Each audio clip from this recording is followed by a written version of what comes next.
Años me di cuenta que todos hablamos con un acento y tendemos a pensar que los que tienen el acento son los demás, no nos damos cuenta de nuestro propio acento. Yo me di cuenta cuando alguna vez visité México, allá hace muchos años, la primera vez, se me acercó un mexicano y me dice: me gustan los argentinos porque hablan con cantito. Y le digo, no se da cuenta que él habla con canto, pero él resulta que estaba pendiente de cómo yo hablaba. Él decía que los argentinos hablamos como cantando. Yo no me doy cuenta de eso. De hecho que en el arte de la oratoria y la dialéctica me he tenido que hacer más neutro para hablar, ¿no? Reemplazar algunas palabras que son muy argentinas y cambiarlas por otras para que todo el mundo entienda. Pero el acento no se va, el acento lo tenemos. Los argentinos decimos lluvia, pollo. Si decimos lluvia sentimos que no nos mojamos y si decimos pollo sentimos que nos comemos. Pero uno piensa que los demás tienen acento, no que uno lo tiene. Y también hay otro acento que es el acento visual, que es un tipo de prejuicio procesador, un lente que modela nuestra perspectiva del mundo, nuestra perspectiva de la Biblia, nuestra perspectiva de Dios. Hace que veamos las cosas como creemos que son y no como son en realidad.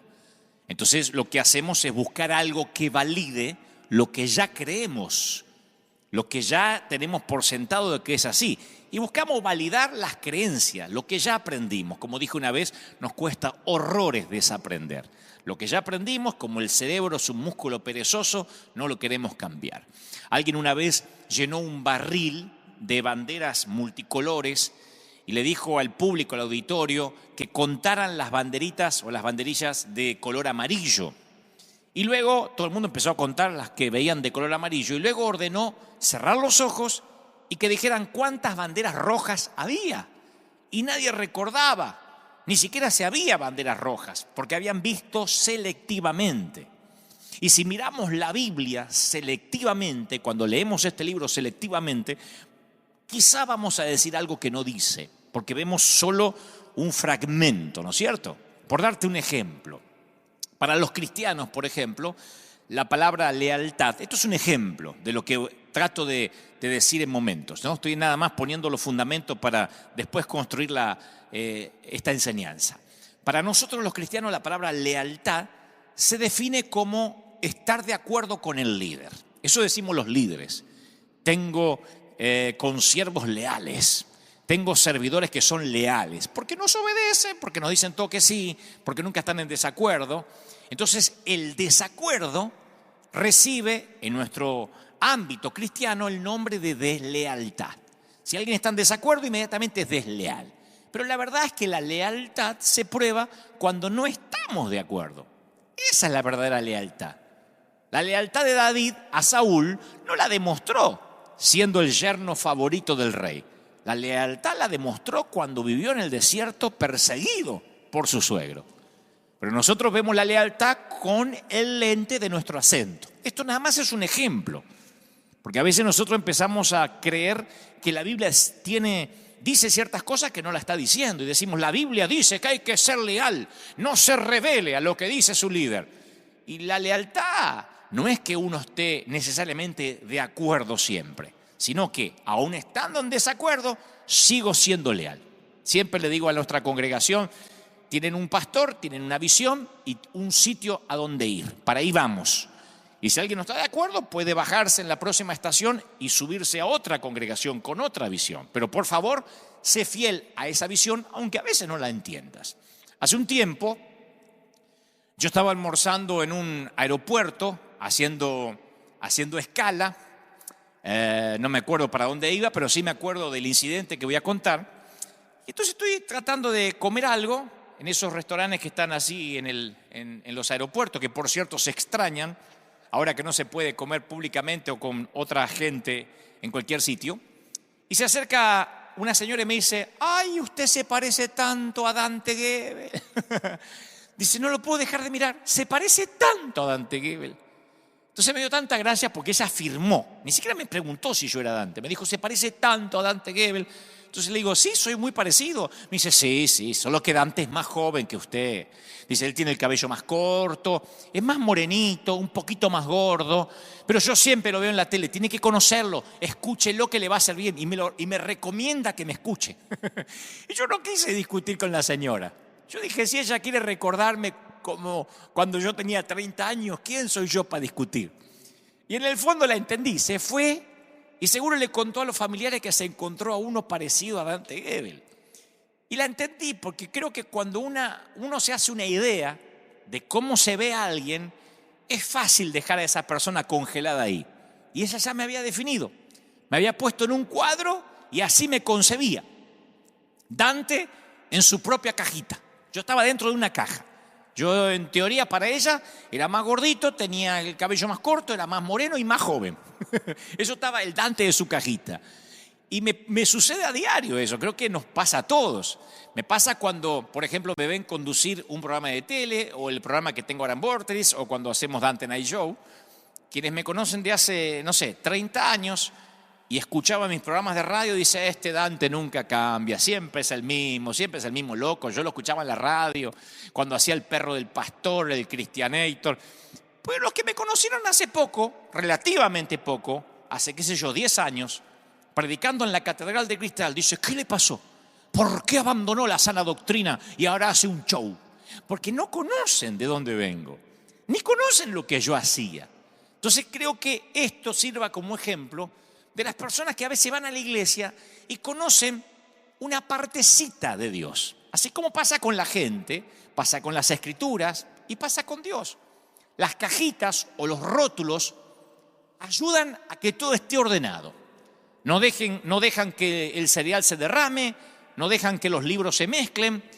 Cuando se trata de guardar o etiquetar cosas es maravilloso, pero cuando se trata de explicar a las personas no sirven. Cuando se trata de definir a Cristo, menos sirven los rótulos. Los contemporáneos palestinos de Jesús trataron de etiquetarlo, de meterlo en una cajita. Diseñaron una cantidad de cajitas y ninguna le sirvió. Lo llamaron revolucionario, pero dijo que había que pagar impuestos, que al César había que darle lo que el César pedía. Lo tildaron de carpintero simplón, pero los eruditos se confundían con su sabiduría. Fueron a ver sus milagros y se rehusó a complacerlos.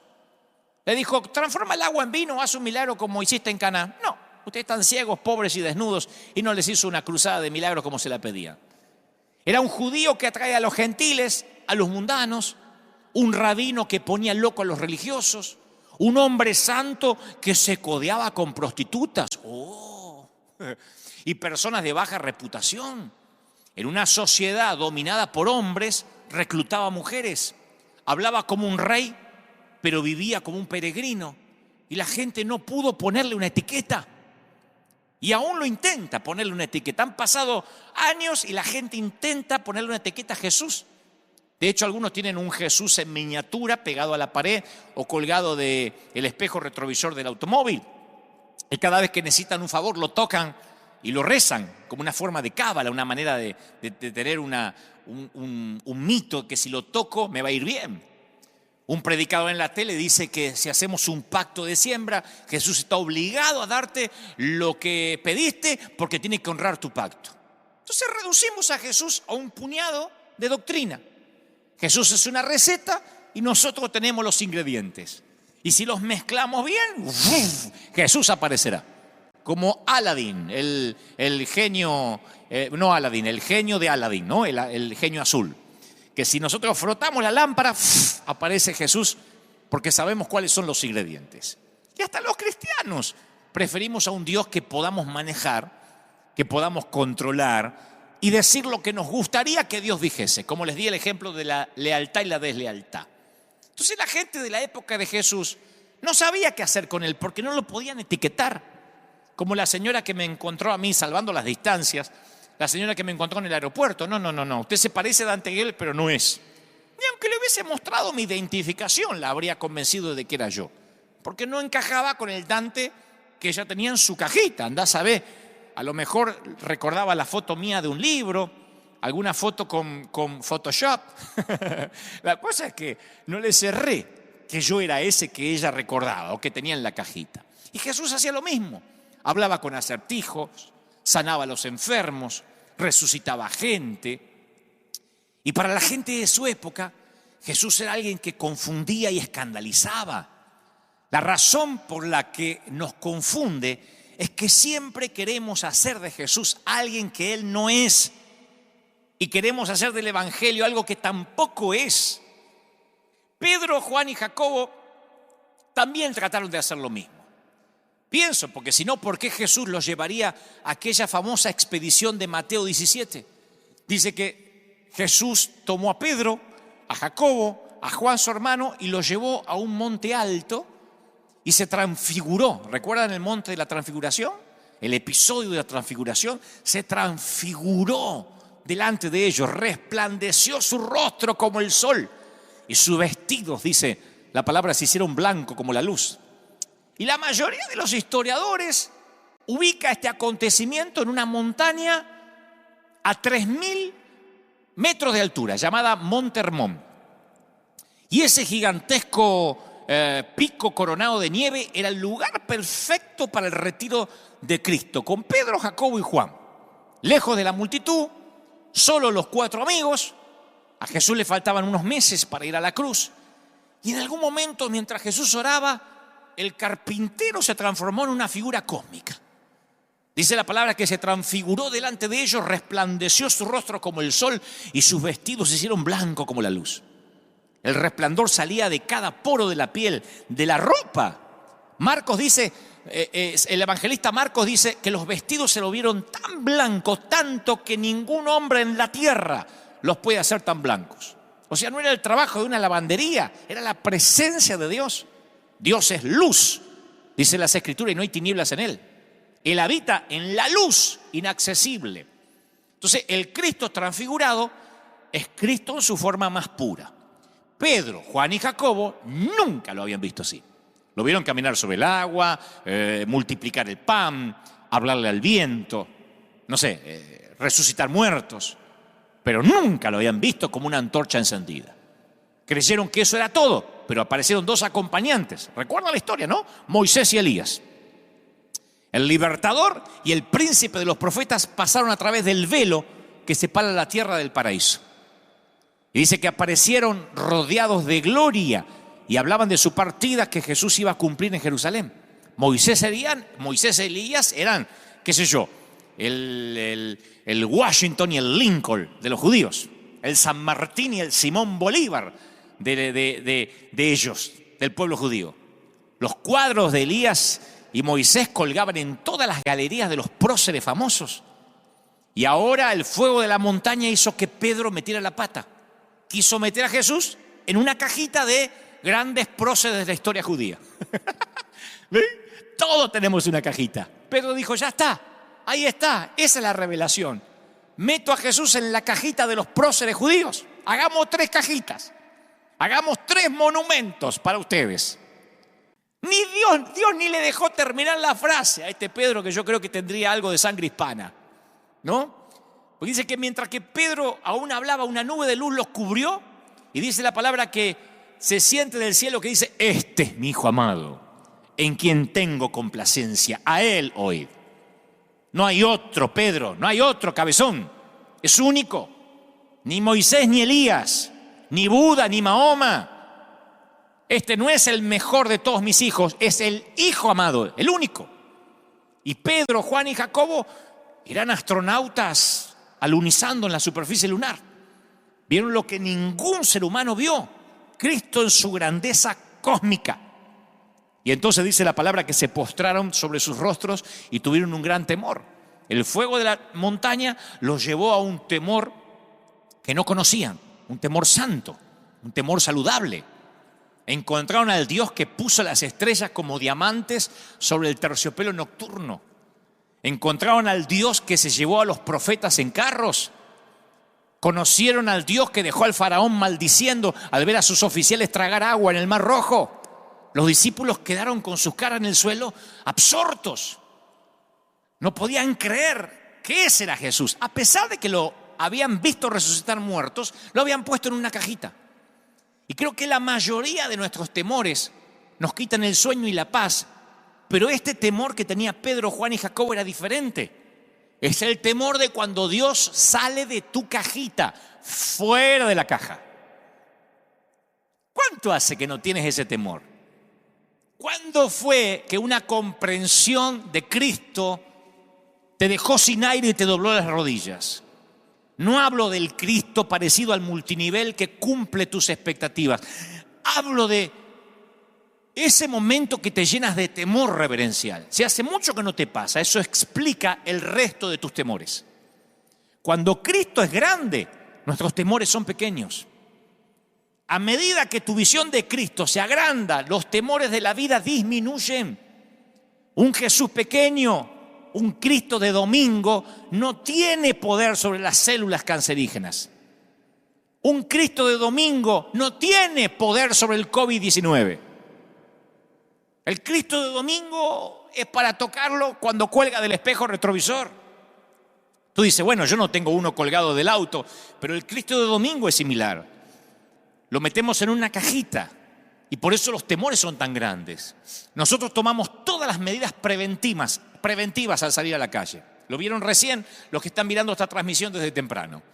El equipo pastoral de planta tomamos todas las medidas preventivas, porque claro, es como subir a un automóvil y no ponerse el cinturón de seguridad. Nos ponemos las máscaras, nos higienizamos los guantes, porque además la ley lo pide así, ¿no es cierto? El Ministerio de Salud lo exige.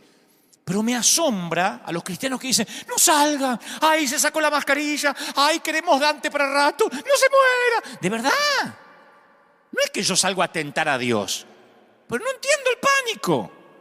No entiendo el pánico en un hijo de Dios.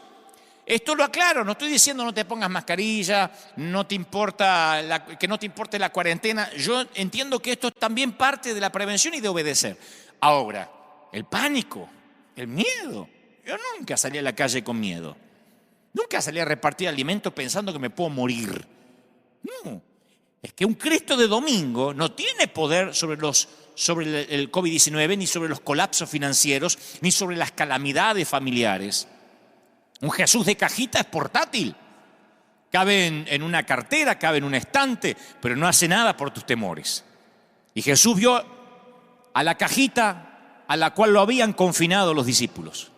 Y él vio el futuro que le esperaba a sus muchachos. Él vio las persecuciones de Nerón, las prisiones de Roma, las demandas de la iglesia. Y supo que una versión del tamaño de una cajita no les iba a servir.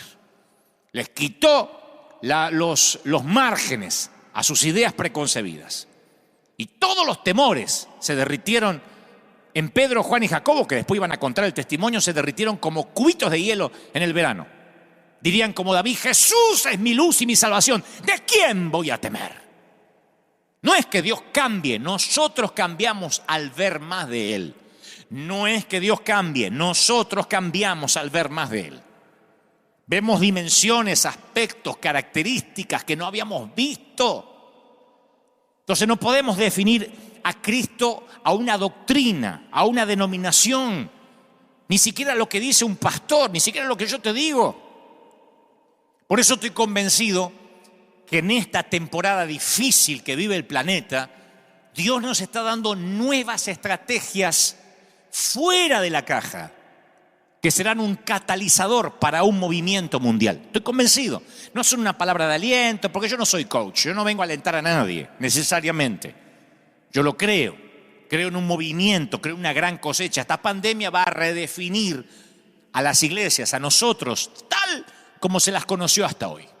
Nos va a redefinir.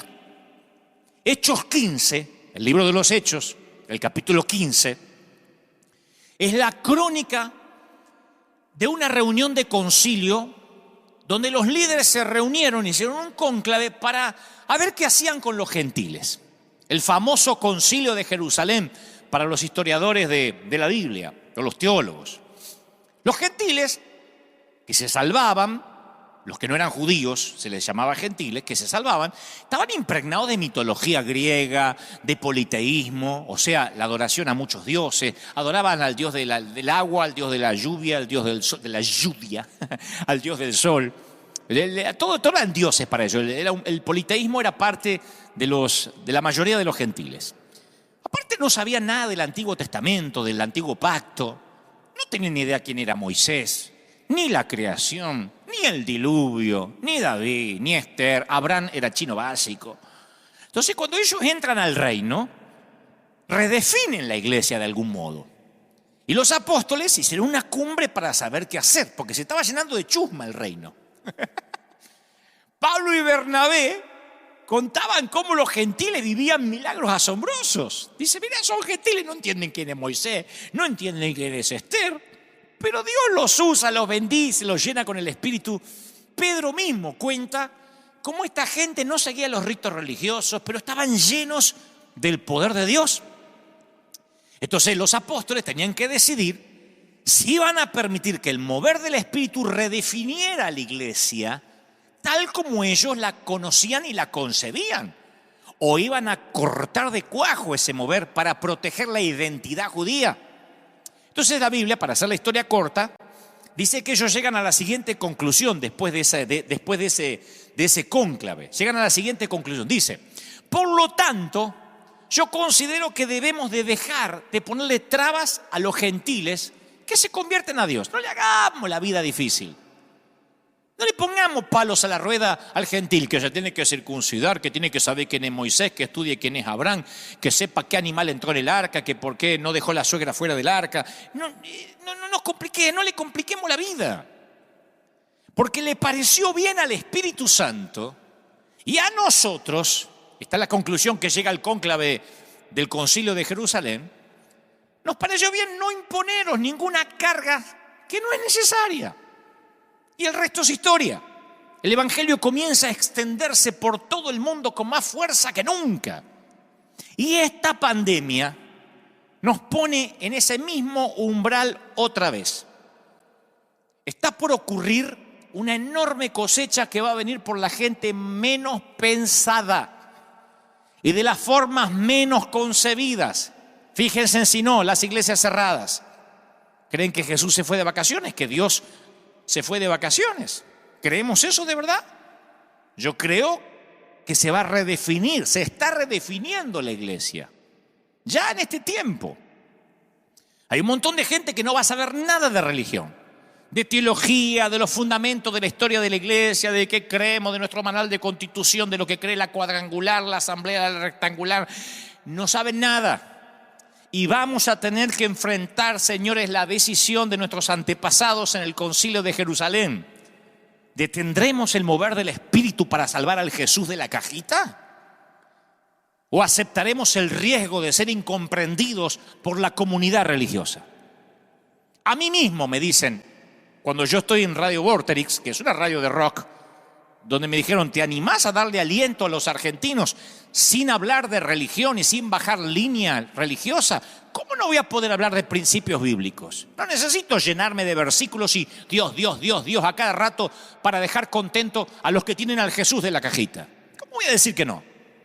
Me contratan para dar aliento a un país que necesita principios bíblicos, aunque a veces ni saben que son bíblicos. ¿Cómo no los voy a dar?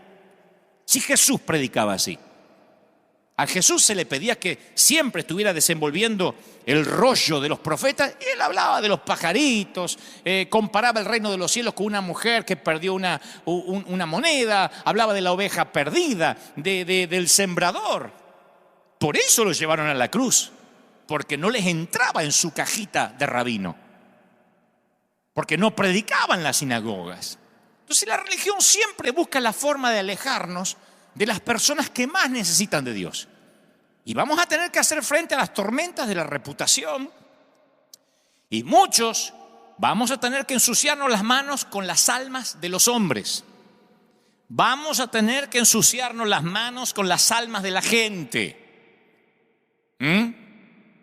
Esto no es una crítica, en todo caso es una autocrítica. Yo entendí que ahora Dios va a hacer un movimiento inusual, que ya lo está haciendo, a mi pesar y al pesar de unos cuantos. Yo hace unos años leí respecto al analfabetismo. El analfabeto absoluto es aquella persona incapaz de leer y de escribir. Así era mi abuela. No podía firmar, hacía una cruz donde estaba, no tenía que a veces poner su firma.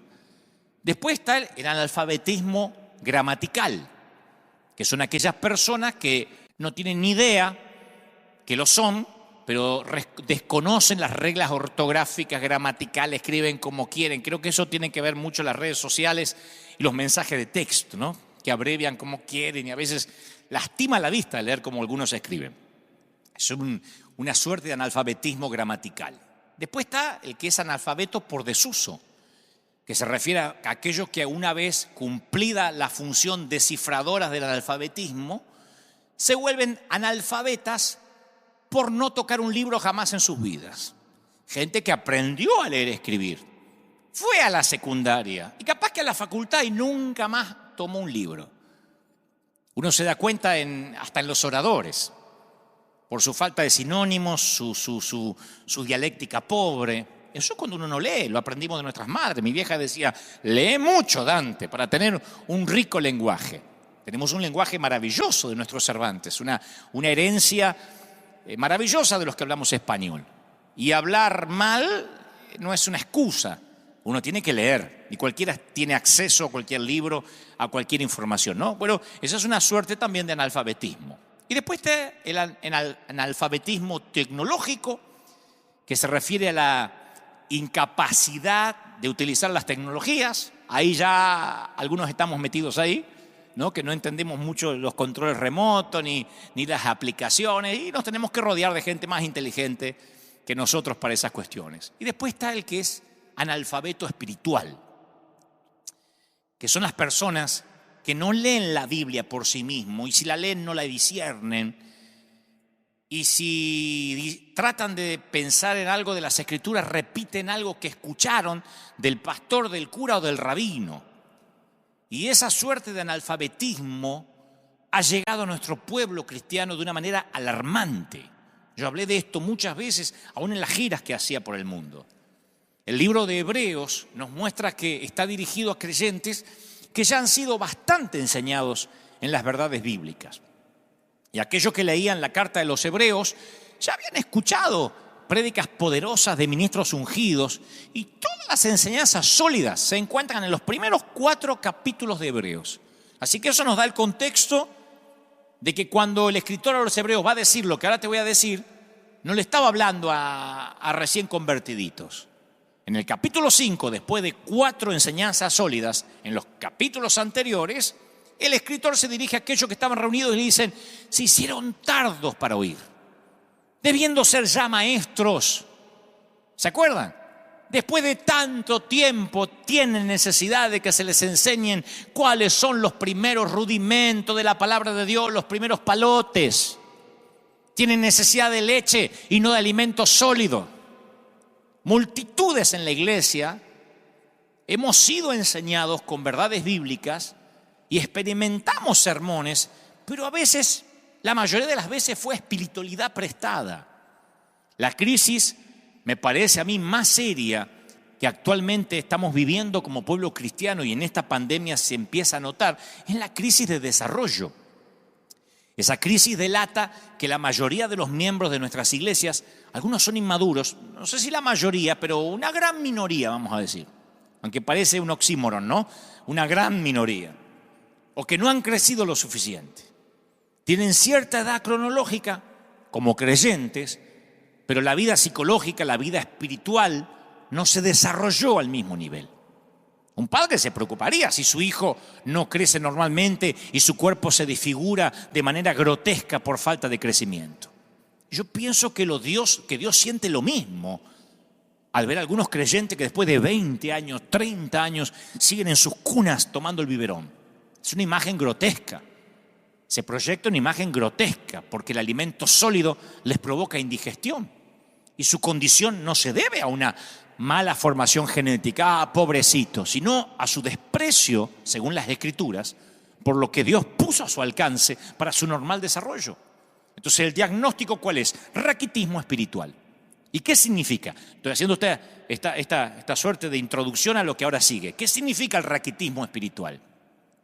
Bueno, literalmente, una de las cosas la dice el escritor a los Hebreos, la incapacidad en el entendimiento. Dice, después de todas estas enseñanzas, cabezones, continúan siendo tardos para oír. Yo siempre me sorprendía cuando los colegas, los pastores me decían, antes de que yo estuviera al timón de River, me decían, el día que en la iglesia no hables de diezmo y ofrenda, la gente deja de dar. Yo conozco pastores que dicen, en el servicio del domingo tengo que hacer 2 prédicas. La prédica regular y una prédica para la ofrenda. Si no, la gente deja de ofrendar. ¿No se supone que si uno siembra y cosecha, uno lo aprende para siempre? A mí me enseñaron una vez a bañarme. Me enseñaron una vez lo que tenía que hacer cuando iba al baño. O sea, si me lo tienen que enseñar a los 20, a los 30, a los 40, es obvio que tengo un problema para comprender. Pastores me han dicho, si a la gente no se le dice que lleguen temprano, todos los domingos empiezan a llegar tarde. ¿De verdad? ¿No es algo que se tiene que aprender? ¿La puntualidad y la excelencia agrada a Dios? Pero el escritor de los Hebreos dice, no, tardos para oír. Debiendo ser maestros, hay que decirles todo otra vez. Dígale que está a su lado, repita conmigo, cuánto están contentos. Dígale a 3 hermanos a su lado, ahora dígale que está al costado. ¿De verdad? Hace falta todo ese método didáctico, pedagógico casi, para que entendamos. Con 10, 20, 30 años de cristianos. El escritor de los Hebreos dice la incapacidad en la toma de decisiones.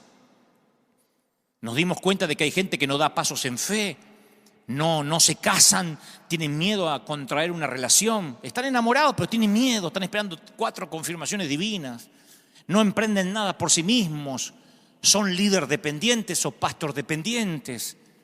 El maduro siempre está buscando cómo dar de sus recursos, de su vida, de su tiempo. Hay gente, yo ni siquiera me tengo que pedir, por favor, siembren. La gente no deja de llamarnos porque el creyente maduro dice, tengo que ayudar a este hombre a que siga adelante con el ministerio, con lo que está haciendo. Son maduros, que saben que hay que dar. El inmaduro siempre necesita que se le esté dando, que le expliquen en qué testamento aparece el diezmo, a ver si me lo puedo zafar. El maduro sigue la verdad. El inmaduro es llevado por cualquier ola de doctrina, de enseñanza, siempre está confundido. Vi un videíto en YouTube que dicen que fulano es el anticristo y siempre está confundido, porque en vez de leer la Biblia mira videos editados en YouTube. El maduro sabe lo que Dios quiere de él, tiene una vida con objetivos claros, y el inmaduro siempre está buscando en qué banquina va a quedar, en qué vereda va a quedar. El maduro es una persona con una espiritualidad que crece, busca a Dios, estudia diariamente las Escrituras. Cada vez más entiende cómo crecer hacia una espiritualidad adulta. El inmaduro no crece.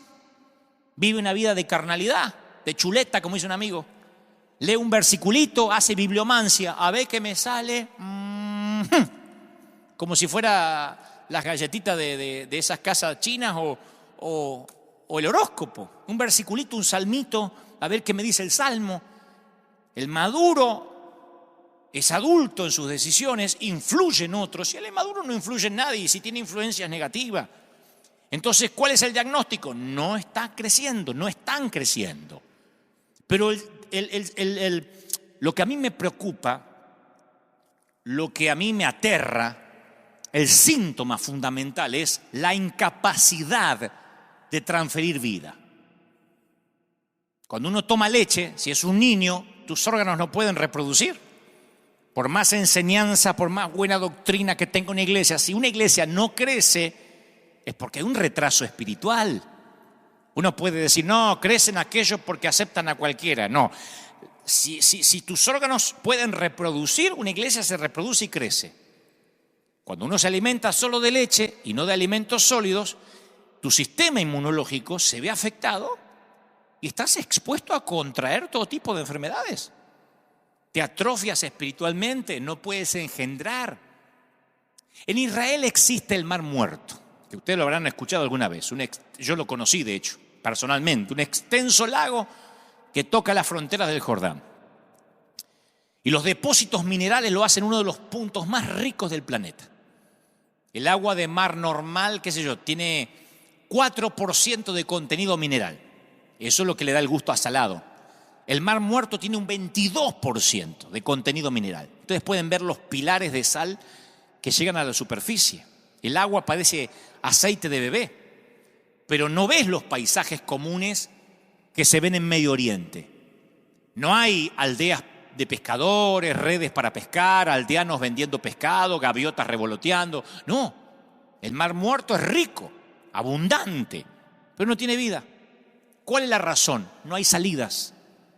Es un callejón sin salida y solo libera su ingreso de agua a través de la evaporación, lo cual es muy poco. No tiene corrientes de agua, ni tributarios de flujo o rastros de vida en sus costas. Y eso es lo que Dios está cambiando con esta pandemia. La pandemia expone el raquitismo de los que no podían transferir vida, de los mar muertos, de los que no tenían salida, de los que se metieron para adentro, de los que nos metimos para adentro. Yo no estoy diciendo que las viejas maneras de hacer las cosas están mal, solo que hay cosas que son incompatibles con el presente que estamos viviendo, vaya presente, y el futuro que se viene. Para alcanzar la gente que nadie está alcanzando, debemos hacer cosas que nadie está haciendo. Y las iglesias nos solemos enamorar de nuestros modelos, y me incluyo. Los modelos, que son los métodos, son creados para apoyar la visión de la iglesia, no para adorarlos. Los modelos no sostienen la visión, es al revés. Hay iglesias atadas a un modelo que ya no sirve al propósito original. Y muchas veces el modelo entra en conflicto con la visión. Nos enamoramos de la manera de hacer las cosas y descuidamos la visión, que eran las almas. No todas las iglesias saben cuál es su modelo. Algunas usan el modelo, bueno, mientras más actividades mejor. Venga al templo, servicio los martes, los jueves, el sábado, el domingo, reunión de jóvenes, reunión de damas solteras, solterona, desesperado. Y bueno, y ningún ministerio funciona, pero son muchos. Entonces sienten que están haciendo mucho para Dios. Te entregan un boletín así con todas las actividades. Y dicen, bueno, eso funciona porque tenemos muchas actividades. Otras usan el modelo que está implementando la iglesia del pastor fulano. Es el modelo, la moda del congreso del mes.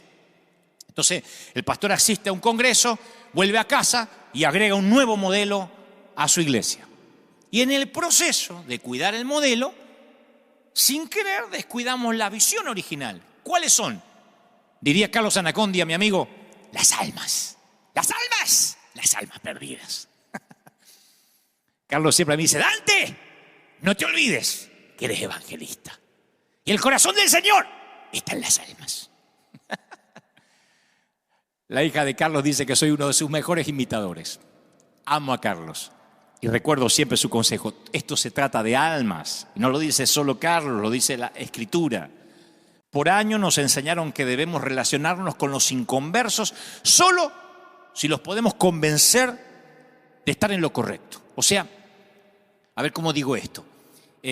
La comunidad cristiana nos da permiso a relacionarnos con un homosexual u otro tipo de inconverso siempre y cuando lo podamos convertir, y rápido, como dijo un predicador, es el síndrome de vendedor de tienda. ¿Vieron cuando entra a una tienda de ropa o algo así y se acerca y dice, buscaba algo, señor, lo puedo ayudar? No es tu amigo, te quiere vender algo. El que te dice, ¿le puedo ayudar en algo? Te quiere vender.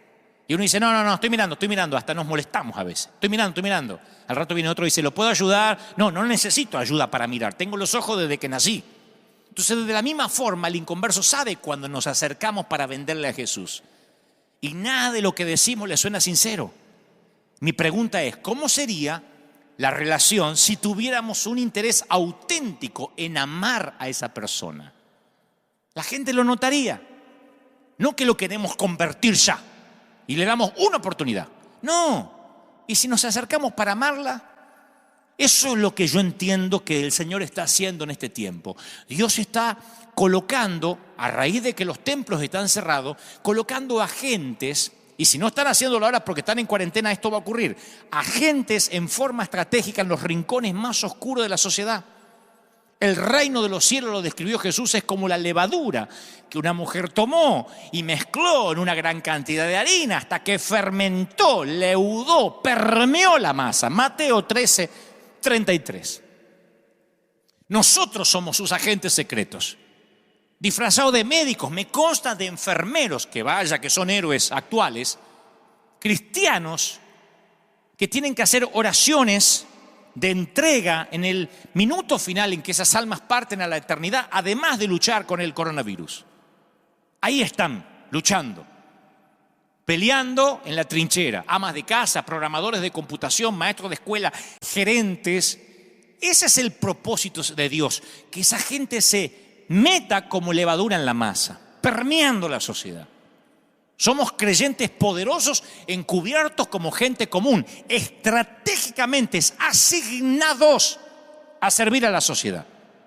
El caballo de Troya fue usado por los griegos para introducirse tras las murallas de Troya. Se deben acordar los que estudiaron historia.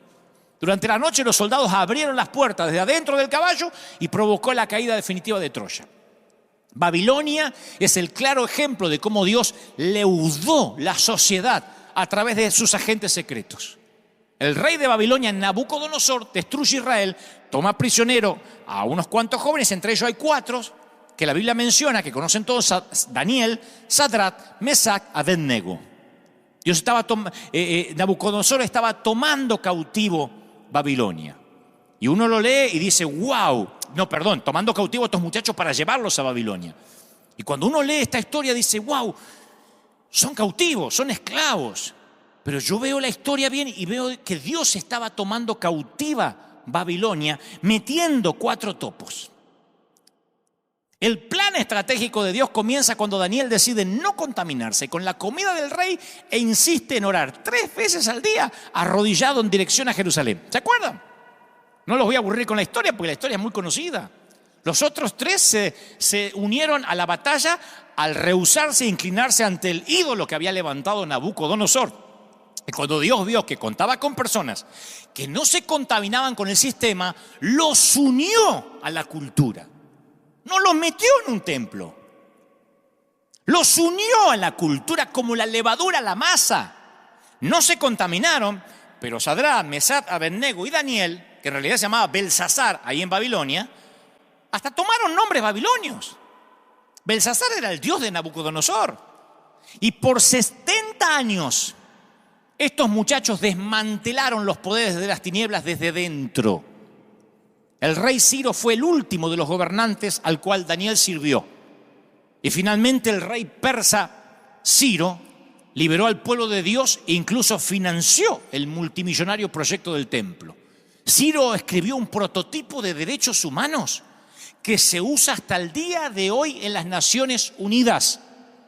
Miles de millones de personas le deben la libertad a Ciro, un rey que estaba aconsejado por Daniel, un tipo que no estaba raquítico espiritual ni se ocultaba. Y durante los 21 días de ayuno de Daniel estaba gobernando Ciro. Ahí lo dicen las Escrituras. Entonces, una transformación que requiere asimilación, no solo consumo. Así como algunos son intolerantes a la lactosa, muchos son intolerantes al Evangelio y crea una reacción negativa. Como dije hace un par de domingos, algunos escucharon tanta religión que se les hizo un anticuerpo. Conozco gente que está inmunizada contra el Evangelio. Y nosotros le estamos debiendo al mundo un encuentro real con Dios. Necesitamos un plan nuevo creado por el Espíritu Santo, un plan nuevo para un Dios que nunca cambia. Digo, para los que tienen urticaria a lo nuevo.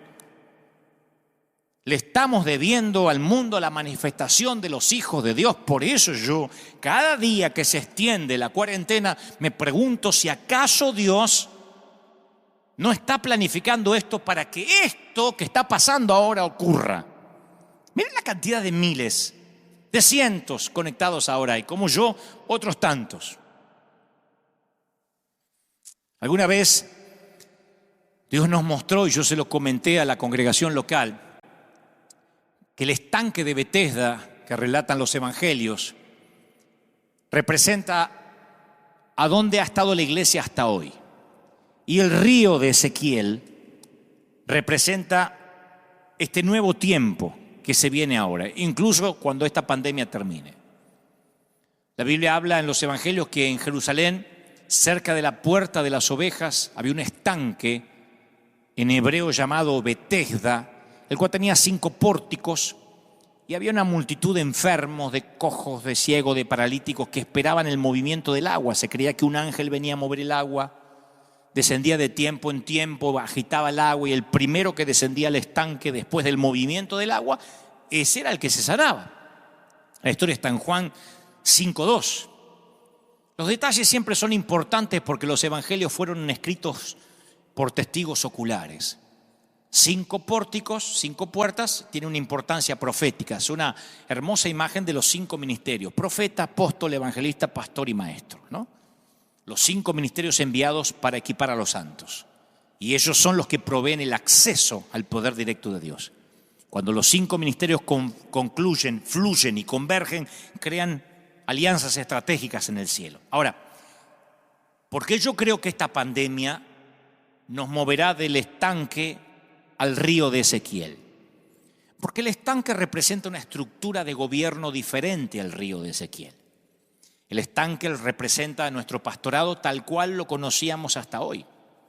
El río de Ezequiel representa un tipo de apostolado. Yo sé que algunos tienen urticaria con la palabra apóstol, pero déjenme avanzar.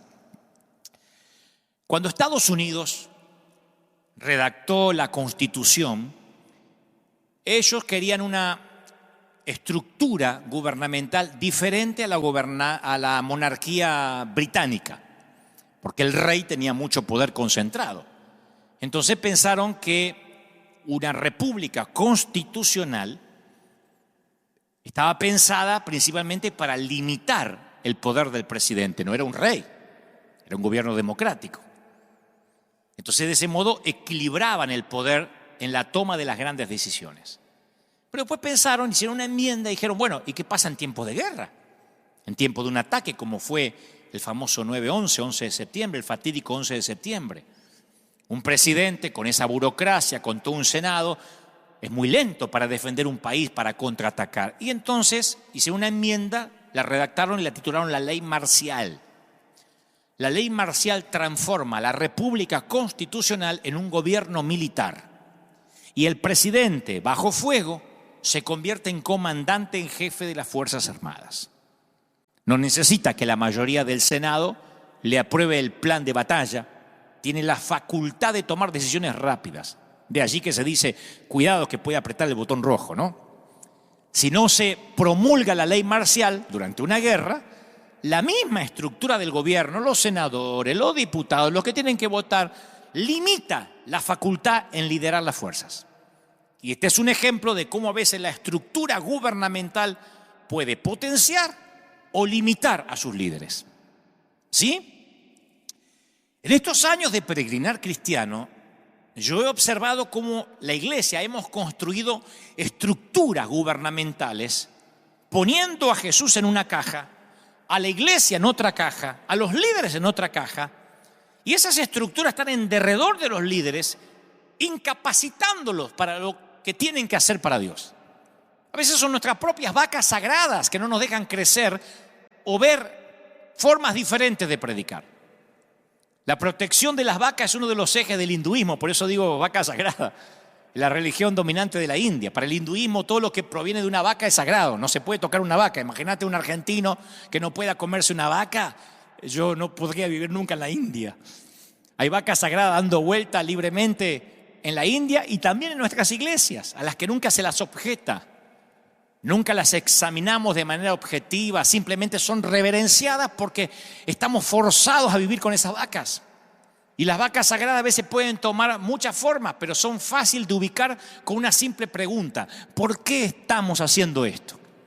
Y si la respuesta es porque siempre lo hicimos así, o si la respuesta es porque así se hace acá, es muy probable que hayamos encontrado una vaca, señores.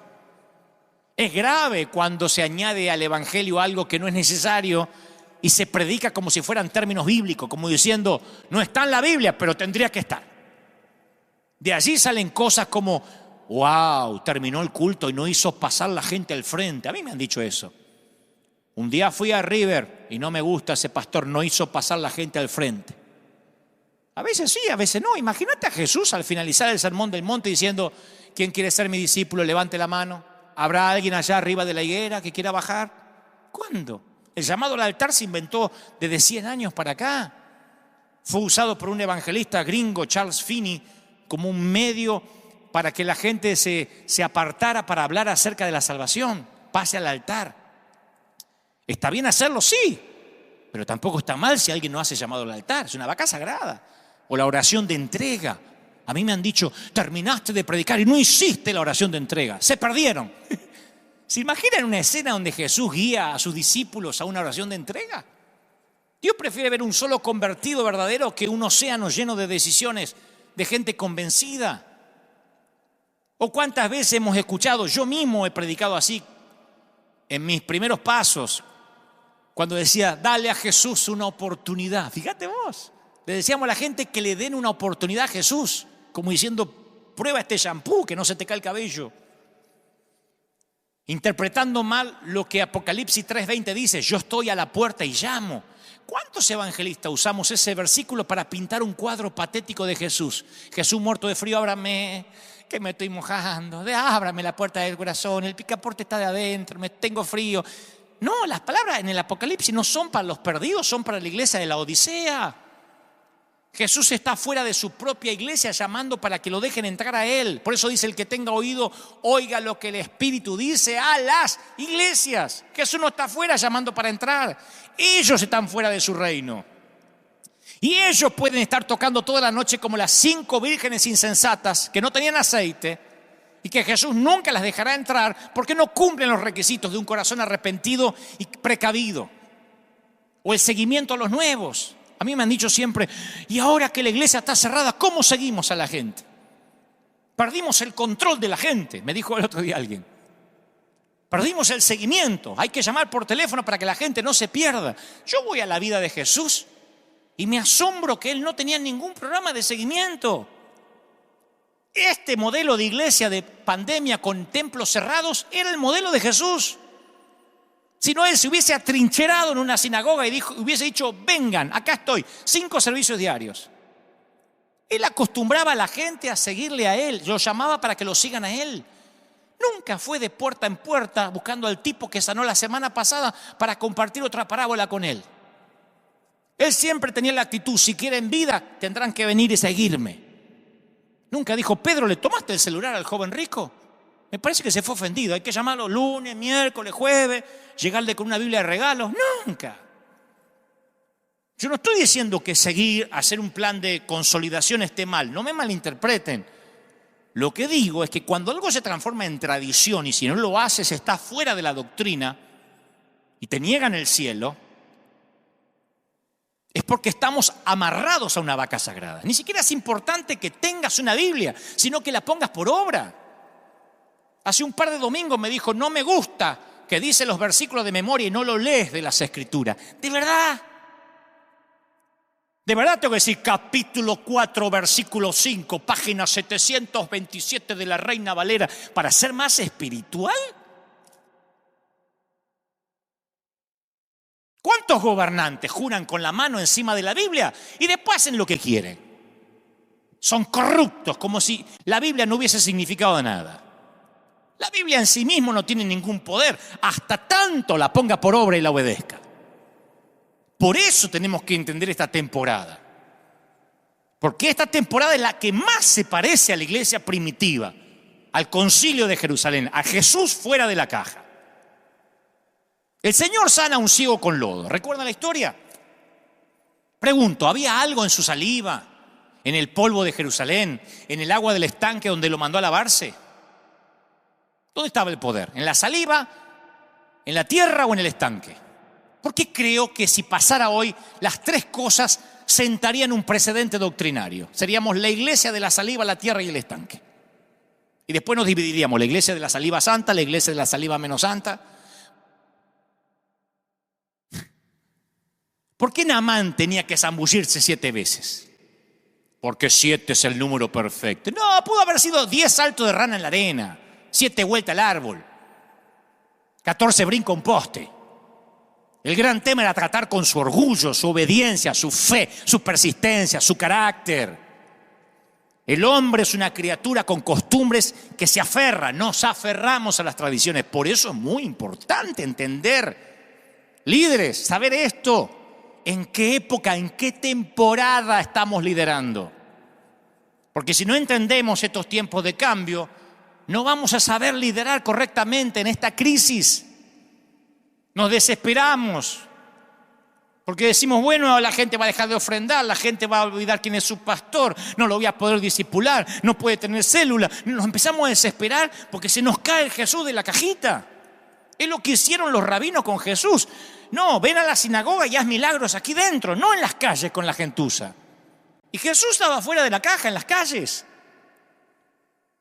haciendo cosas ridículas como salivando en tierra, sanando a alguien en un día de reposo. Los pastores somos apacentadores. Reunimos a las ovejas, atendemos las necesidades, nos gusta eso. Ese es nuestro manto. Y las personas que nos siguen son básicamente ovejas. Entonces la estructura gubernamental de un pastorado es como el estanque de Betesda, en la cual la gente viene para un encuentro sobrenatural. Yo voy al estanque de Betesda y me doy cuenta que tenían que pasar un tiempo ahí hasta que un ángel moviera las aguas. Y muchos han ido a la iglesia o han venido a la iglesia con la misma razón. ¿Necesitas ser sanado? ¿Qué decimos? Ven a la iglesia. Todos los pastores que tenemos un programa de televisión ponemos la dirección abajo y los horarios de servicio, ¿o no?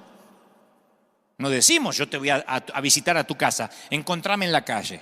No, y está bien. Miren el templo que tenemos nosotros, también invitamos que vengan. ¿Necesitas ser sanado? Ven a la iglesia. ¿Necesitas ser aconsejado, enseñado, liberado? Necesitas venir a la iglesia. Entonces, y también como en Betesda, los milagros tampoco son muy frecuentes. Hay temporadas de visitación, cruzada de tanto en tanto de milagros, noche de milagros. Pero a veces hay que pasar varios tiempos frente al estanque para que ocurra algo milagroso. A veces se mueven las aguas. Yo conozco gente que dice, sí, se movieron las aguas. Vino un profeta y el servicio estuvo lindo, porque trajeron un profeta invitado. Otros dicen, estuvo lindo el domingo, nos visitó el Espíritu Santo. Nos visitó. Si los visitó, quiere decir que ahí no habita, visita. Y una visita puede venir o puede no venir. Cuando alguien dice, tuvimos una visita del Espíritu Santo, yo me pregunto, ¿y los días que no los visitó el Espíritu Santo, quién los visitó? Nos visitó. La Biblia dice el que habita el abrigo del Altísimo, no el que visita. Y a veces lo tenemos a Jesús como bienvenido a este lugar, visítanos. Y si no nos visita, en cambio el río de Ezequiel ofrece un cuadro diferente. Dice, en Ezequiel literalmente dice, y me hizo volver luego a la entrada de la casa y aquí que aguas salían de debajo del umbral hacia el oriente. Y más adelante dice, y me dijo, ¿has visto, hijo de hombre? Y me llevó y me hizo ver la ribera del río. Y volviendo, vi que en la ribera del río había muchísimos árboles, uno al lado del otro. Y me dijo, estas aguas salen a la región del oriente y entrarán al mar y recibirán sanidad las aguas. Y toda alma viviente que nadare, que estuviera en estos ríos, vivirá. Y habrá muchísimos peces y recibirán sanidad y vivirá todo, no algunas cosas, todo lo que está en este río. Y junto al río, en la ribera, al uno y al otro lado, crecerá toda clase de árboles frutales. Sus hojas no caerán, no faltará su fruto, a su tiempo madurará, porque sus aguas salen del santuario y su fruto será para comer y su hoja será para medicina. Ezequiel 47. Hay mucha revelación en esto. El agua, al igual que el agua del estanque, representa la gracia de Dios, el agua de Ezequiel. Fluye por debajo del umbral, como que el agua sale de acá abajo donde yo estoy parado acá. ¿Ven? Como que el agua sale de acá, por debajo de mis pies, y después empieza a salir del stage, de la plataforma. Fluye por debajo y se hace más profundo a medida que se aleja. Sale ahí a la calle Broadway. Eso describe un movimiento en el cual la presencia de Dios se hace más poderosa a medida que el pueblo lo lleva al mundo. Negocios, hogar, escuela, fuera de las paredes. Yo no creo que el Señor esté preocupado, porque escuché por ahí, el diablo nos cerró las iglesias. Yo no creo que el diablo tenga tal poder. El diablo nos quiere fundir. No creo que el diablo tenga tal poder. El infierno las puertas del infierno no prevalecerán contra la iglesia. La Biblia dice que cuanto las aguas más se alejen del santuario, de los templos, de nuestra cajita, más profundo es el mover. Dick Joy dijo, así como un joyero extiende un paño de terciopelo negro sobre el mostrador para mostrar una piedra preciosa o una joya, así el Señor usa la oscuridad de las circunstancias. Así el Señor usa el COVID-19 como telón de fondo para mostrar la gloria de su iglesia. En otras palabras, los más grandes milagros, las más poderosas expresiones del reino están destinadas a ocurrir en los peores lugares del planeta y en los peores momentos como este, señores. Pueden creerlo o no, acuérdense lo que les digo. Esta revelación del río de Ezequiel se adapta al apostolado porque significa enviado. En el estanque los necesitados tienen que ir a cierta ubicación para sanar. Venga a la iglesia. Pero el río de Ezequiel fluye a través de nuestras ciudades. Fluye a través del streaming. Hoy la gente decide a qué mesa se sienta a comer. ¿Qué pastor puede controlar ahora a su congregación? Ni yo puedo. ¿Cómo sé si nuestra congregación me está escuchando y viendo ahora o está escuchando a Cash Luna? ¿Cómo puedo tener el control de la gente? ¿Cómo puedo decir, présteme atención, repita conmigo? Yo no sé. Yo siempre digo, siéntense en la sala y escuchen el mensaje, pero a lo mejor ahora están cocinando. Lo que estoy seguro es que están en la casa, pero después, ¿de dónde? ¿En qué dispositivo? No sé si están sentados en el inodoro con un celular viéndome. Y tampoco puedo obligarle a que me escuchen a mí.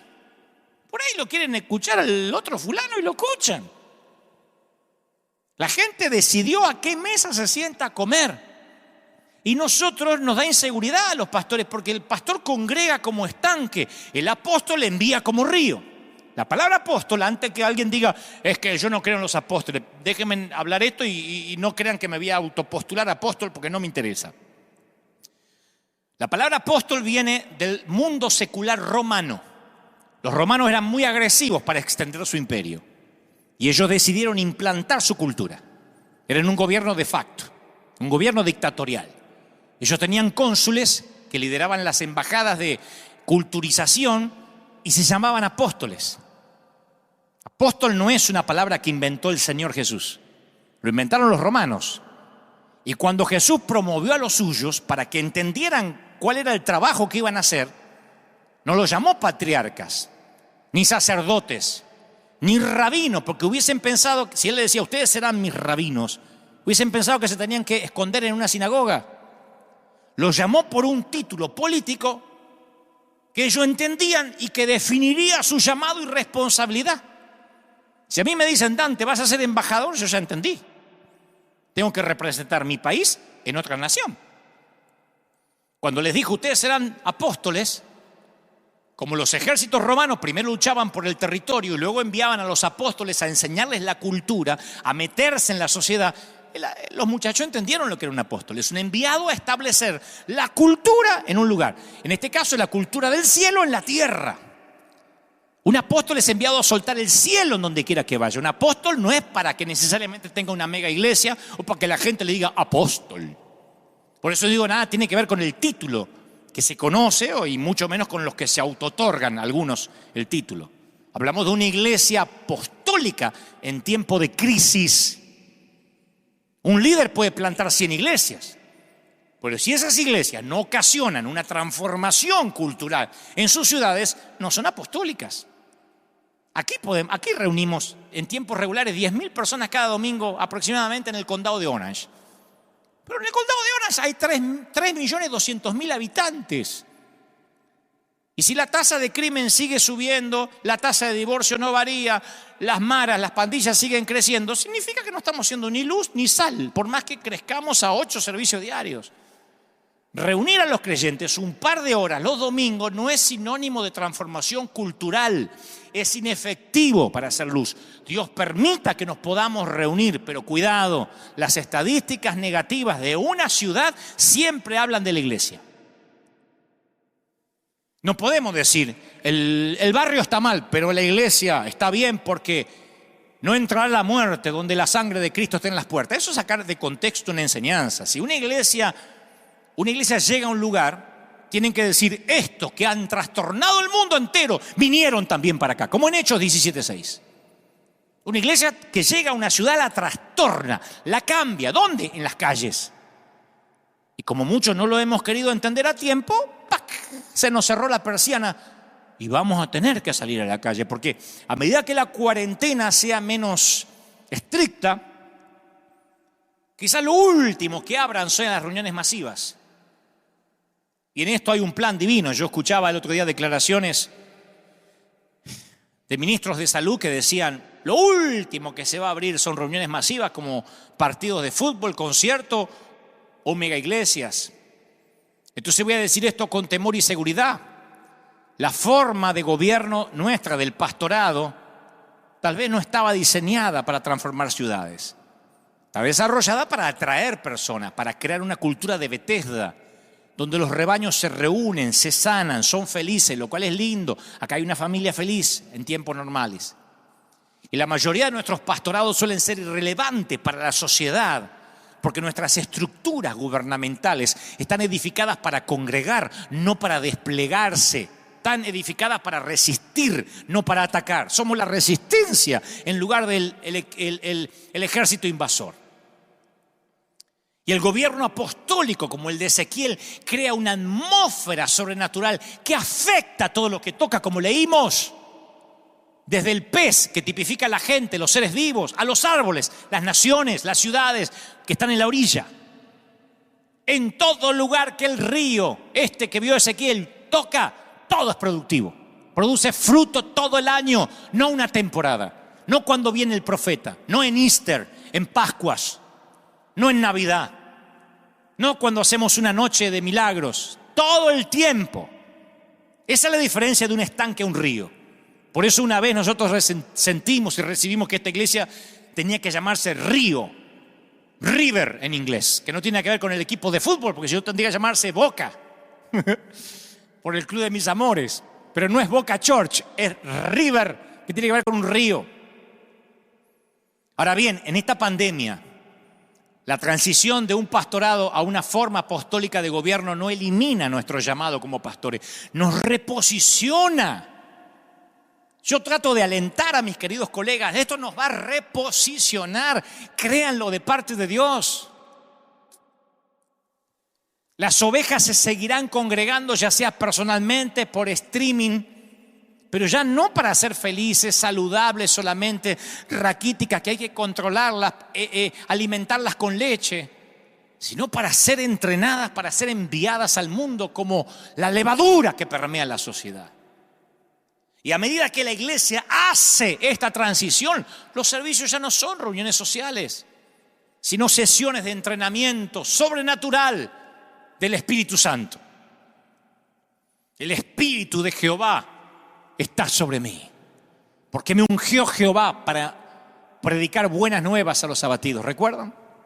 A vendar a los quebrantados de corazón, a publicar libertad a los cautivos, a los presos, apertura de la cárcel, a proclamar el año de la buena voluntad de Jehová, el día de la venganza del Dios nuestro, a consolar a los enlutados, a ordenar que los afligidos de Sión se les dé gloria en lugar de ceniza, óleo en lugar de luto, manto de alegría en lugar de espíritu angustiado, y serán llamados árboles de justicia, plantío de Jehová para gloria suya. Isaías 61. Isaías dice que esas mismas personas que son transformadas son comisionadas a reconstruir ciudades. Isaías 61:4 dice: y reconstruirán las ruinas antiguas, restaurarán los escombros de antaño, repararán las ciudades en ruinas y los escombros de muchas generaciones.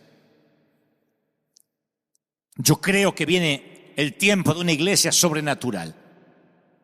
Es la última gran oportunidad que tendremos antes de la venida de nuestro Señor. Todos tenemos talentos naturales con los que estamos dotados. Yo puedo dibujar. He hecho eso de que tengo memoria. Otros son buenos para hacer negocios. Otros tienen la habilidad para conducir una iglesia. Pero yo no quiero que la iglesia o mi ministerio sea explicable sin el Espíritu Santo.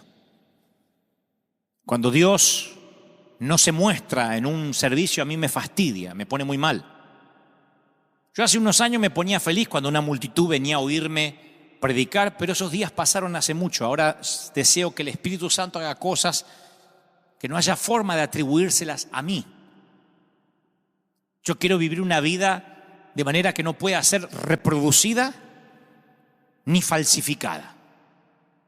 Porque si se trata de llenar iglesias, la mayoría lo estamos haciendo bien. Un buen orador, un servicio atractivo, buen edificio, música.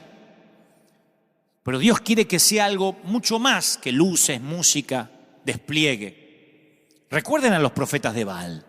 Tuvieron una ruidosa y apasionante reunión de adoración, un servicio espectacular desde la mañana hasta la tarde, pero dice, y nadie respondió ni prestó atención. Luego Elías oró y descendió fuego del cielo. Elías oró y fuego cayó. Oró Josué, ¿se acuerdan? Y el sol se paró. Me encanta. Altísimo lo agarré. Elías oró y fuego cayó. Oró Josué y el sol se paró. Mi parte favorita de la historia es cuando todo termina y los profetas de Baal dicen, el Señor, el Dios de Elías, es el Dios verdadero. No dijeron, qué gran orador que es Elías. ¿Viste la música? ¿Te diste cuenta la alabanza, el grupo de alabanza de Elías? Ese tipo sí sabe, ¿eh? ¿Viste las declaraciones proféticas que tiró? ¿Lo viste a Elías cómo se movía y en un momento era tanta la unción que se caía para atrás? Todos sabían que lo que pasó no podía ser manipulado por Elías. No se fueron hablando del Elías de Dios. Se fueron hablando del Dios de Elías. Y yo me pregunto cuántas veces la gente se va hablando de nuestro servicio y no del fuego que cayó. Y cuando yo leo la iglesia de los Hechos, la veo como una iglesia imparable. Y las puertas del infierno no prevalecerán contra la iglesia. Y la iglesia se extendía como reguero de pólvora, fuera de la caja, en las calles. No debido a una planificación estratégica, a un grupo musical, a un movimiento del Espíritu. No tenían templos, no tenían PayPal para la ofrenda. No hacían live todos los días para alentar a los creyentes a que ofrenden. ¿Cuándo vieron a alguien haciendo en la iglesia antigua live? Hagamos live, mucho, porque si no la gente nos va a olvidar. Salgamos, buscamos maneras para que la gente ofrende. Necesitamos la ofrenda porque por eso nos mantenemos. Yo pienso que muchas iglesias actuales son todo menos imparables. Hay iglesias que se pueden descarrilar por la renuncia del pastor porque el pastor pecó. Por desacuerdos en el comité, en el board, porque no hay presupuesto, o porque no se pueden congregar porque el gobierno no los deja. Y se terminó la iglesia. Yo no quiero que River sea explicable sin Dios. Por eso me fascina decir que en este momento nosotros estamos mejor que nunca. Aun cuando no nos podemos reunir. Dios sabe que no les estoy mintiendo. No ha faltado el aceite. Estamos recogiendo canastas llenas, salimos a dar, Dios nos bendice, llama gente de todo el mundo. Dios con un guante blanco me dijo, ¡puf! Me pegó así en la jeta y me dijo, mi iglesia sigue, no te necesito. Siempre yo menciono que el peor insulto que pueden darme es cuando me halagan los talentos y me sobreestiman, subestimando el poder de Dios en mi vida. Cuando dice, ay, bueno, Dante, pero vos hablas mucho, porque vos sos simpático, porque me pone mal, porque subestiman lo que Dios hace. Yo soy un orador, capaz que medianamente potable, pero no puedo convencer a las personas que se obsesionen con Jesús. Quizá puedo convencerlos que hagan una oración, pero no puedo convencerlos que se enamoren de Cristo. Por eso yo necesito la gracia y al Espíritu Santo desesperadamente. Yo puedo hacer que me miren un ratito, pero que se mantengan en vivo tanto tiempo. Generalmente te dicen, tenés que estar 15 minutos haciendo un live y te vas porque la gente no aguanta, se distrae en la casa. No se ha movido nadie, yo no puedo lograr eso. Mi pregunta es, ¿cuándo fue la última vez que innegablemente, indiscutiblemente, viste el obrar del Espíritu Santo en tu vida? Que dijiste, esto sin Dios en la ecuación no pasaba. No me digas, sí, cuando me compré el auto y me dieron el crédito no me lo iban a dar. No, cosas que le pueden pasar a cualquiera, no. Estoy hablando de eso que solo milagrosamente pudo haber ocurrido. Y si te resulta difícil recordar ese momento, es que has estado raquítico por mucho tiempo, con espiritualidad prestada. Tienes conocimiento, pero no tienes una relación con Él. Los discípulos eran guiados de una manera íntima, poderosa. Y tal vez este virus nos hizo ver que lo conocemos cerebralmente, pero no de manera experimental.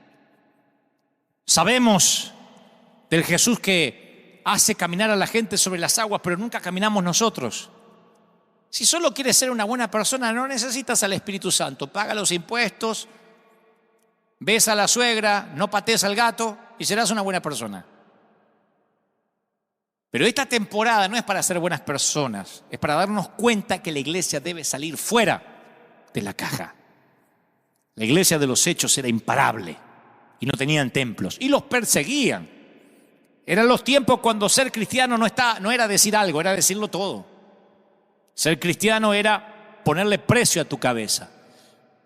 A ellos no se les impedía por distancia social y por normas de higiene congregarse. Se les impedía congregarse porque le cortaban la cabeza y la iglesia se extendía. Y las puertas del infierno no podían. Una iglesia imparable es la que vamos a tener ahora. En este tiempo hemos de conocer la legitimidad de los que servimos al Señor. Es el tiempo de entender que dejamos de ser un estanque. Vengan a ver si se mueven las aguas para hacer un río que va, un río que se mete, levadura que permea la sociedad, agentes encubiertos, troyanos, topos metidos en Babilonia para que desde dentro cambiemos la política, redactemos nuevas leyes. Si no, vamos a terminar siempre a través del tiempo yendo a manifestarnos a la plaza en contra del aborto, en contra de la inclusión de género. Siempre somos los que nos manifestamos y criticamos y pensamos, si somos muchos nos van a hacer caso. No nos van a hacer caso hasta que estemos adentro votando. Y para eso hay que meterse en la sociedad, meterse en la cultura sin inclinarse ante los dioses de Babilonia. Si no, vamos a seguir haciendo manifestaciones en contra. Hay que manifestar en contra de Netflix. ¿Y por qué no cambiamos el contenido de Netflix? O generamos nuevos contenidos en vez de criticar o decir, vamos a desactivarnos. Que después se volvieron a activar todos con la pandemia, claro, volvieron otra vez a inscribirse. No podemos vivir en esa hipocresía de criticar todo y no proponer nada. De que nos conozcan por todo aquello a lo que nos oponemos y poco de lo que proponemos. La iglesia tiene que ser un río ahora más que nunca. Y yo sé que hay jóvenes que me escuchan desde que éramos pibes, ¿o no? Hay algunos que me dicen, Dante, te estás poniendo viejo, ya tenés canas. Yo te seguía desde la radio de los 20 años. Hagamos un ejercicio mental. ¿Qué predicaba yo? Cuando iba a Chaco, allá en Argentina, Formosa, el Tour 2000. Cuando terminamos el tour en Boca Juniors hace 20 años. ¿Se acuerdan el mensaje? ¿Qué predicábamos? ¿Qué decía? No decía, métanse en las aulas, en la cultura, sean artistas, conquisten la televisión. Métanse en los medios seculares, marquen la diferencia, salgamos del gueto. Claro, muchos no pudieron porque en mi caso yo crecí por fuera del sistema. Pero muchos tienen a veces un techo que no les deja crecer, la pata de un líder acá. En mi caso, Dios se las ingenió para que yo creciera por fuera del sistema. Fue una suerte de hongo del sistema, esos hongos que crecen solo en la vera del camino. Entonces todos oraban para que Dios me desenmascarara, para que algún día esto se iba a terminar, Dante es una moda y va a pasar. Pero dijo Gamaliel, lo que es de Dios permanece. a través de los años.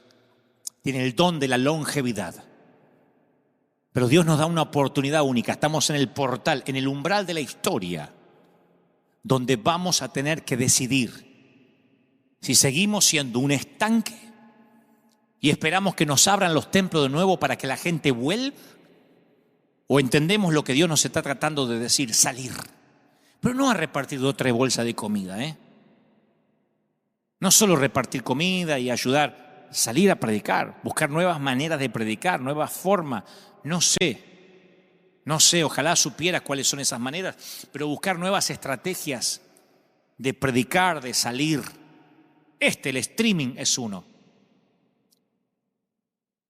No sé cuáles son las maneras. Yo, desde hace semanas que me levanto a la mañana y digo, Señor, dime qué es lo que viene, dime qué tenemos que hacer. Nosotros tenemos un ejército de River diseminado en toda la ciudad, que los extraño un montón, siempre digo, pero ahí están, en sus casas, en sus hogares, esperando una orden. Manténganse en sus posiciones. Vivos, heridos o muertos, prometí llevarlos a casa. Se supone que soy tu pastor y estamos juntos en esto. No te dejaré atrás. Mantente en tu posición hasta que te diga lo que hacer. Lee la Biblia, ora más que nunca, llénate de Dios. Tú nunca dependiste de mí, nunca hice que fueras un drogadependiente pastoral. ¿Sabes de lo que estoy hablando? Siempre dije, soy un hombre fallido, un hombre que puede fallar, y yo no velaré por tu vida. Apenas puedo con la mía para hacerme responsable por la tuya. Solo puedo enseñarte, solo puedo conducirte a la presencia de Dios. Soy el guía de un museo exponiendo las obras de arte, nada más. Así que ahora, Iglesia de River, aplica todo lo que aprendimos. Ahí están los mensajes disponibles en nuestra página oficial. Vuélvelos a mirar otra vez, los que quieras. Y recuerda todo lo que aprendimos juntos. Mantente alerta. No tengas miedo. Nadie en el arca bajó enfermo. No bajó el hipopótamo que se agarró una peste arriba del arca cuando Noé tocó tierra. Tranquilo, todo va a estar bien. Mantente en tu posición, ora, clama, ayuna, siembra. Continúa ahí, porque en un momento vendrá el cambio y seremos ese río como lo estamos siendo. Estamos llegando a Europa, estamos bendiciendo ministerios, estamos ayudando en lo que podemos y cada vez digo, wow, esto Dios quería que seamos un río, se cumplió. ¿Se acuerdan cuando les decía, esto puede terminar en cualquier momento, pero no la iglesia? La iglesia son ustedes, la iglesia somos nosotros. Este edificio mañana se vende, se terminó, a otra cosa. Que venga a cantar Elton John de vuelta. La iglesia somos nosotros, ahí en casa, en los colegios, en la universidad, a donde te toque cuando esta cuarentena se termine de abrir, y entonces serás un agente de cambio. Levadura, una luz no se oculta debajo de un almud, ni se oculta en un templo, sale afuera. Río, que crezca todo sitio donde tú vayas, que haya árboles frutales todo el tiempo. Oro por los que están por primera vez, para que recibas a Cristo en tu corazón. Para que lo recibas ahora mismo, para que alguien te ayude a hacer esta oración de fe ahí, porque el río no hace falta que pases al altar y repitas conmigo y alguien te tome el nombre antes que te escapes. No, si la conversión es verdadera, tú querrás seguir a Jesús donde Él vaya. Oro por todos los que pertenecen a este río. Oro por todos los que son parte de este escuadrón de emergencia en combate contra las filas invasoras. Escuadrón del ejército de Dios. Oro porque estamos en un tiempo de cosecha. Porque los mejores días están por venir. Porque de parte del Señor te digo cosas que ojo no vio, ni oído yo, ni han subido a tu mente, ni a tu corazón, son las que Él tiene preparada para ti. Las mejores temporadas, los mejores días están por delante. Y desde aquí, desde River, yo suelto esa bendición profética para que los verdaderos apóstoles, no los que se autonombran o los que creen que es un título que supera a los pastores, no aquel que dice que lo es para dar paternidad, no, el verdadero apóstol, la iglesia apostólica son ustedes. los enviados para meter en la cultura a Cristo. Para ahora que todos son tierra fértil para que les prediquemos, les diga, hay salvación, hay vida, no tengas temor. Y si te toca fallecer con la enfermedad, tienes que saber que te vas directo sin escalas al cielo. ¿Dónde muerte tu aguijón? ¿Dónde sepulcro tu victoria? Hey, tenemos el mejor mensaje. Que Dios te bendiga, que Dios te guarde. Ha sido un placer, un privilegio orar por ti, bendecirte. Y nosotros nos volveremos a encontrar aquí. Dios mediante, si esto no cambia, dentro de 7 días. Es increíble la cantidad de gente que está conectada ahí. Y han sido fieles, no se han ido. Nos vamos a encontrar aquí. Iglesia, escuadrón del ejército de Dios. Que Dios te bendiga, que Dios te guarde y haga resplandecer su rostro sobre ti. Bendiga tu entrada, tu salida, tu acostarte, tu levantarte, tus horas de trabajo, tus horas de descanso, porque te lo mereces. Bendiga a Dios tu mente, tu corazón, tu alma, tu cuerpo. Te dé salud, fortaleza, firmes como talón de oso, como decía un amigo. Que Dios te bendiga mucho y nosotros nos encontramos aquí. Quédense con nosotros con la última canción, mientras que está la placa y la manera de conectarse con nosotros. Gracias por estar ahí y gracias por ser tan fieles. Son el mejor público que un orador, aún torpe como yo, quisiera tener. Chao, hasta la próxima. Dios te bendiga.